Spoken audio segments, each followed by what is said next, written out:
بسم الله الرحمن الرحيم. السلام عليكم ورحمة الله وبركاته. وحنا نجوga وزيرك gargaarka حمزة وزير soo dhawow wasiir waxaan kuugu yeernay oo rabnaa inaan ku qaabilsiino deeq ka timid Itaaliya. aniga shalay ayaan safar shaqo oo ka imid Itaaliya soo joogay ilaa iyo maalmo waxaan la kulmay Soomaali badan oo runtii laga wareysatay dhibaatooyinka dhacay iyo sida ay aad u maareyseen iyo waxyaalaha la hiigsanay sida xalka loogu heli lahaa khaasatan waxaa gooni ahaan aan u kulmay min qaabeen ka tirsanaa Soomaali is aruursatay oo Roomo qaarkood joogaan laakiin Itaaliya meelo badan ka joogaan shakhsiyaad ah oo la magac qaatay magaca Soomaaliya toos Itaaliya shakhsiyaadkaas waxay isku soo ururiyeen lacaga ay ugu talagaleen inay qayb ka qaataan yacni gargaarka loo fidinayo dadkii fatahaada iyo gobigii Shabeelle iyo fatahaada kale wadanka intiisa kale ka dhacday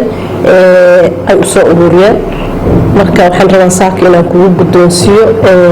lacagta ay soo direen oo ah $5,540 waxaan rabaa si qaas inaan ugu mahadceliyo shakhsiyaadkaas lacagta iska soo aruuriyay isxilqaamay ka danqaday iyagoo mararka qaarkood laga yaabo xaalado kale isaga jira inay deeq soo aruuriyeen ay la soo gaarsiiyaan adna maanta aan ku guddoonsiyo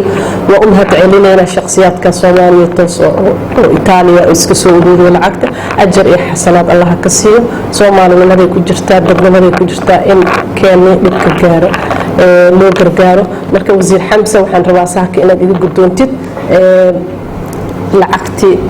ay soo dhiibeen walaalaheen. Assalaamu calaykum waraxmatullaahi wabarakaatuh. wasiirad mahadsantahay waxaan halkan saaka u joogaa inaan ka khibloodo gargaar oo lacag soo gaarsiiyeen walaalaheena oo Talyaaniga ku nool oo la magac baxay Soomaali tooso lacag dhan 5,540 taas oo loogu talagalay